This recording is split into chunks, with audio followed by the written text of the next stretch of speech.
Radio Publique Africaine.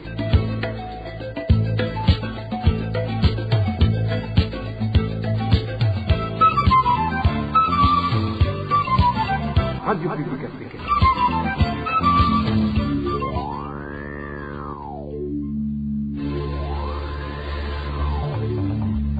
C'est le moment de suivre le journal parlé en français.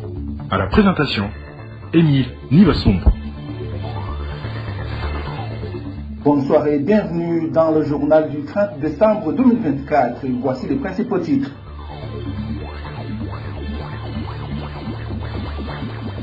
La suspension de la mesure du gouverneur de Cibitoke de bloquer l'eau qui alimente leurs champs, c'est ce que demandent les riziculteurs de Rugombo. Les détails à suivre tout à l'heure.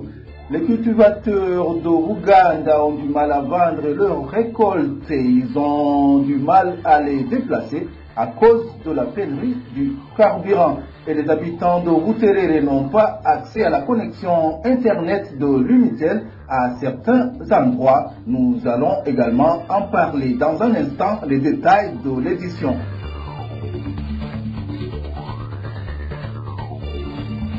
Une personne est décédée, plus de 20 autres blessés suite à des pluies mêlées au vent violent qui se sont abattus sur la zone Wutare de la commune Wukemba. Nous sommes dans la province Rutana. C'était hier après-midi. Des maisons d'habitation, 5 salles de classe et des locaux de l'église charismatique ainsi que des champs de maïs ont également été touchés. Des informations en provenance des administratifs indiquent que plusieurs habitants de cette localité se trouvent dans des conditions difficiles et demandent aux bienfaiteurs de leur venir en aide. Je vous le disais tantôt, les riziculteurs de la commune Rugombo demandent que la décision du gouverneur de la province Cibitoke de bloquer l'eau qui alimente leurs champs soit suspendue. Ces riziculteurs expliquent qu'ils n'ont pas été avertis de cette mesure qui pourrait leur faire subir des pertes. Le point avec Walter Kwizera.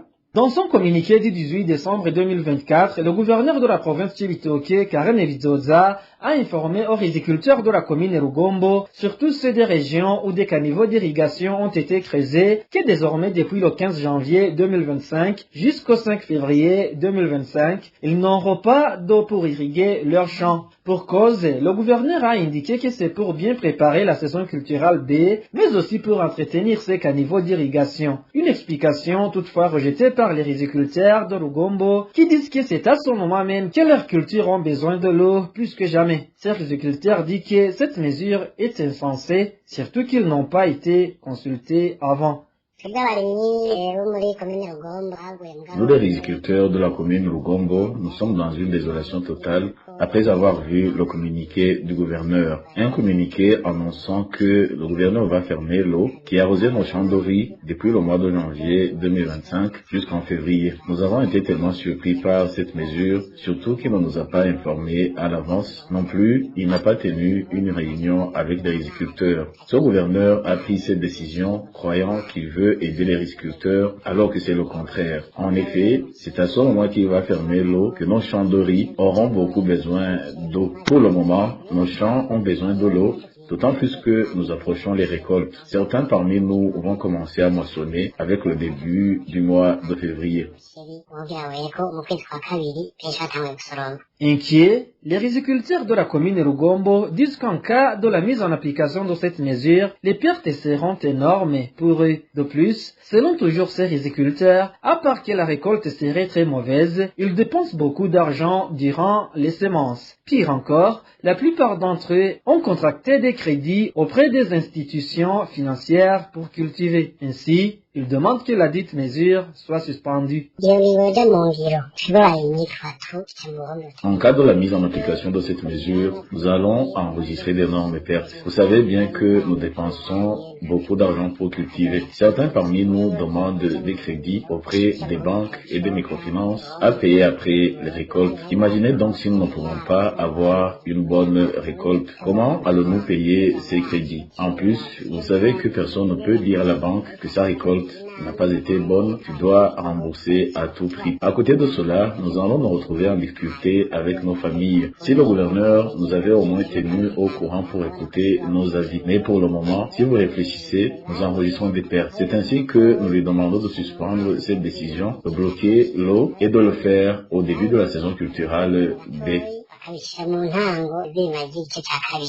Les informations en provenance des riziculteurs de la commune Rugombo indiquent que leur champ occupe un espace de 2000 hectares, ce qui les met dans l'inquiétude du fait qu'ils risquent d'enregistrer d'énormes pertes une fois qu'ils vont être privés de cette eau et faire face à de sérieux problèmes. La rédaction de la RPA n'a pas réussi à joindre par téléphone Karem Ebizoza, gouverneur de la province de Cibitoke, pour recueillir sa réaction. Je vous le disais également en titre, les clients de la compagnie Lumitel qui réside dans certains quartiers de la zone Buterere, située en commune Nahangwa de la mairie de Bujumbura, dénoncent le manque de la connexion Internet auquel ils font face. Depuis plus d'un mois, ces habitants expliquent que cette situation aurait été causée par le vol de l'antenne de Lumitel. Les détails avec Rémi Delagakura. Les quartiers dont les habitants se lamentent du manque de la connexion Internet fournie par la compagnie Lumitel sont le quartier Miliware et le quartier Kiange. Ces habitants indiquent que tout a été commencé après qu'une antenne qui les alimentait ait été retirée de la place d'où elle était installée. Ces habitants témoignent. La vie actuelle exige de se déplacer et de communiquer. Avec la pénurie du carburant, certains d'entre nous travaillent à domicile en utilisant l'Internet. Depuis plus d'un mois, nous n'avons pas de connexion. L'antenne qui nous alimentait a été retirée par le propriétaire de la parcelle où elle était érigée. On a entendu que la compagnie Lumitel a refusé de lui payer les frais de location de sa parcelle. Ces habitants révèlent que son manque de la connexion Internet les perturbe. D'où ils demandent que ces problématiques soient résolues.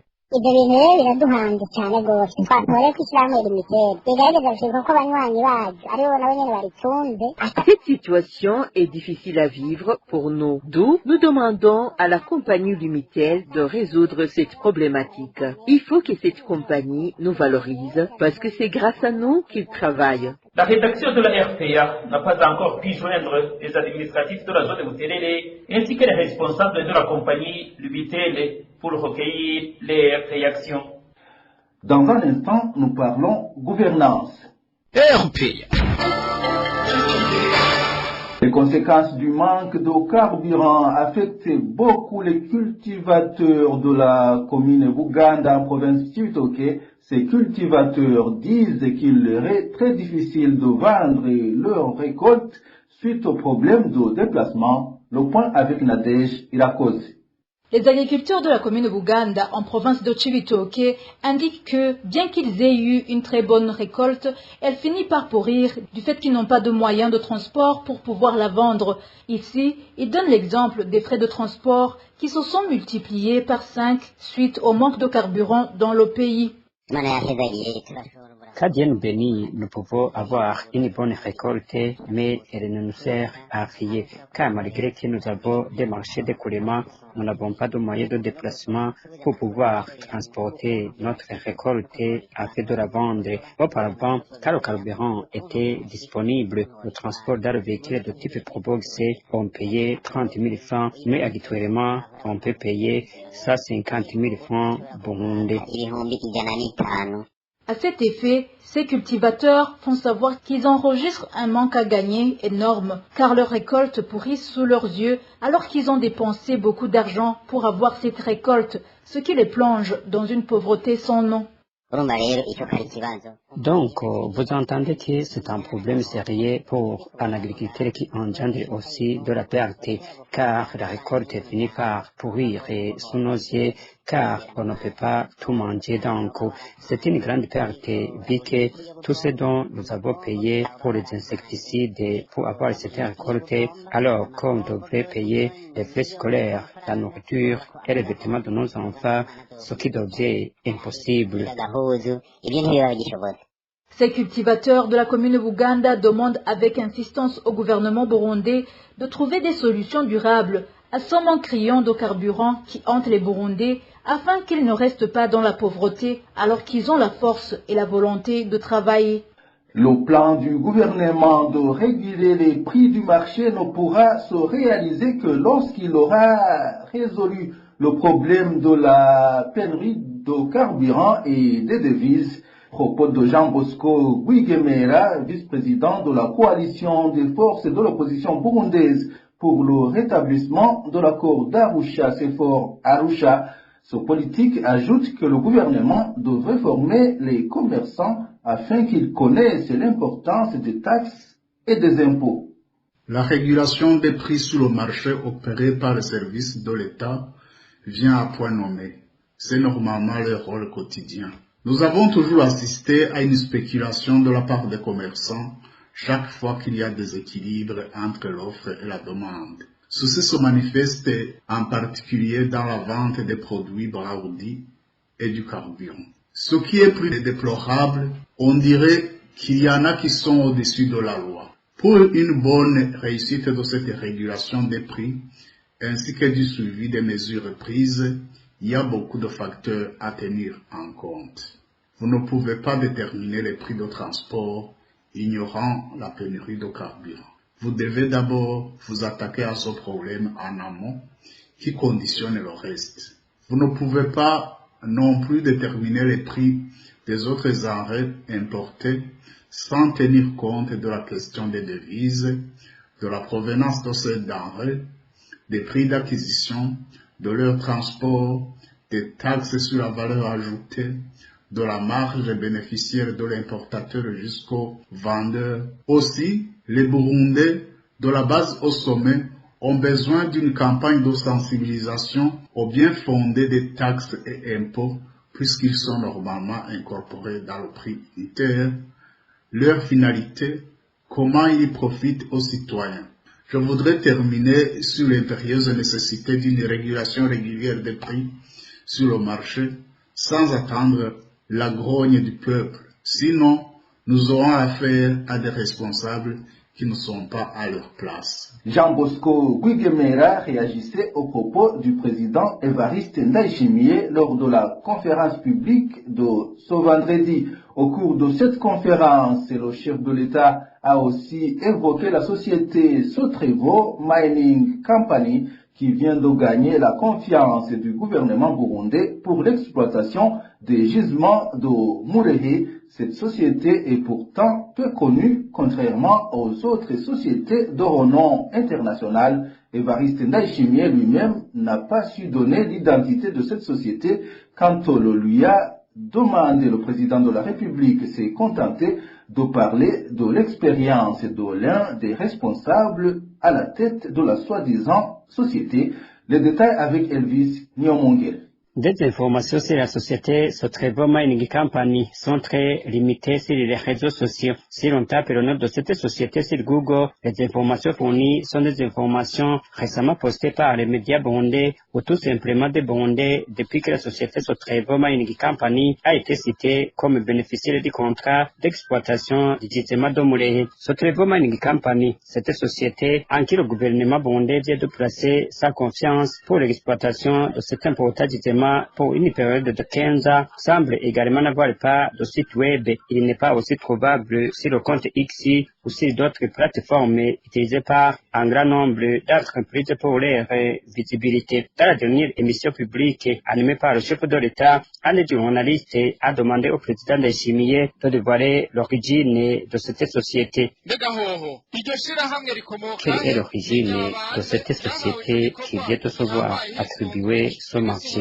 À qui elle appartient? Quels sont les critères pris en considération pour lui attribuer une mission aussi noble? Quelle est son expérience? La réponse du chef de l'État a été évasive. Au lieu de présenter l'association, il s'est contenté de présenter des individus qui la composent. Vous avez demandé à connaître à qui appartient la société, son expérience et ses garanties pour qu'elle mérite notre confiance.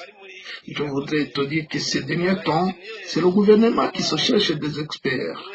Je voudrais aussitôt dire qu'à la tête des ingénieurs à qui on a fait confiance se trouve un ingénieur qui m'a bien rassuré qu'il a 40 ans d'expérience.